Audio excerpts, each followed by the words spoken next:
ಮಾನ್ಯ ಮಾಧ್ಯಮ ಮಿತ್ರರೇ, ಎಲ್ಲರಿಗೂ ನಮಸ್ಕಾರ.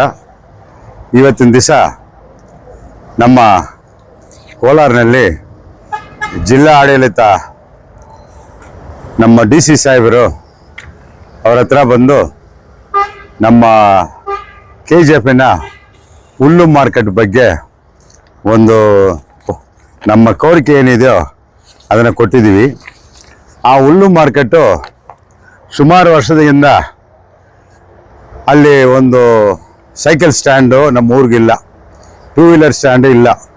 ಅದಕ್ಕೆ ಅಚ್ಚುಕಟ್ಟಾಗಿ ಆ 2 ವೀಲರು ಮತ್ತು ನಮ್ಮ 4 ವೀಲರ್ಸು ಮಳಿಗೆ ಅಂಗಡಿಗಳು ಕಟ್ಟಬೇಕು ಹಂಗಂತ ತೀರ್ಮಾನ ಮಾಡಿ ತಾಯಿ ಸಮಿತಿ ಮತ್ತು ಮುನ್ಸಿಪಾಲಿಟಿ ಕೌನ್ಸಿಲ್ನಲ್ಲಿ ನಾವು ಏನು ತೀರ್ಮಾನ ಮಾಡಿದ್ದೀವೋ ಆ ತೀರ್ಮಾನ ಪ್ರಕಾರ ಅದನ್ನು ಕಟ್ಟಬೇಕು. ಮುಖ್ಯವಾಗಿ ಅಲ್ಲಿ ನಮ್ಮ ದಲಿತರು ಮತ್ತು SC ವರ್ಗದವರು ಅಲ್ಲಿ ಬಂದ್ಬಿಟ್ಟು ಒಂದು ಬುಲ್ಲಕ್ ಕಾರ್ಟ್ ಮಾಟು ವಂಡಿ ಸ್ಟ್ಯಾಂಡ್ ಅಂತಾರೆ, ಅದರಲ್ಲಿ ಬಂದ್ಬಿಟ್ಟು ದಾರಿ ಇಲ್ಲ ಅಂತ ಹೇಳ್ಬಿಟ್ಟು ಅವರು ಮನವೊಲಿಕೆ ಮಾಡಿ ಅವ್ರನ್ನ ಬಂದ್ಬಿಟ್ಟು ನಾವು ನಿಮಗೆ ಒಂದ್ರ ಮೇಲೆ ಒಂದು ಕಟ್ಕೊಡ್ತೀವಿ ಅಂತ ನಾವು ಇದು ಭರವಸೆ ಕೊಟ್ಟಿವಿ.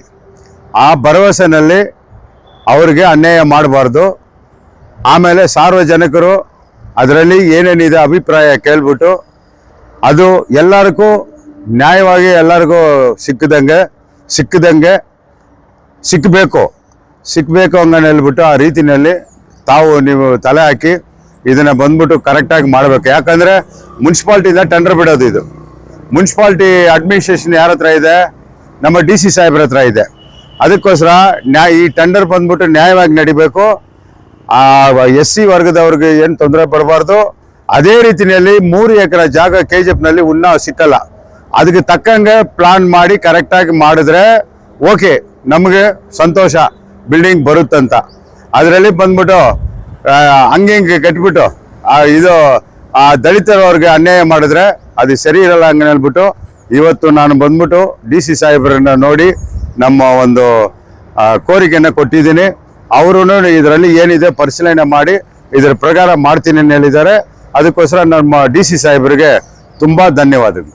தங்கவயல் மக்களுக்கு தெரிவிப்பது என்னவென்றால், நம்ம தங்கவயலில் பில்லு மார்க்கெட்டை நம்ம வசதிக்கு ஏற்ப 2 வீலர் பார்க்கிங் இல்லை, கார் பார்க்கிங் இல்லை அப்படின்னு சொல்லிட்டு அதெல்லாம் ஃபுல்லாக டிஸ்மேண்டில் பண்ணி அங்கே இருக்கிற வியாபாரிகள் ஒத்துழைப்போட நம்ம எல்லாம் பண்ணி 3 ஏக்கர் நிலத்தை இன்றைக்கி க்ளீன் பண்ணி கொடுத்துருக்குறோம்.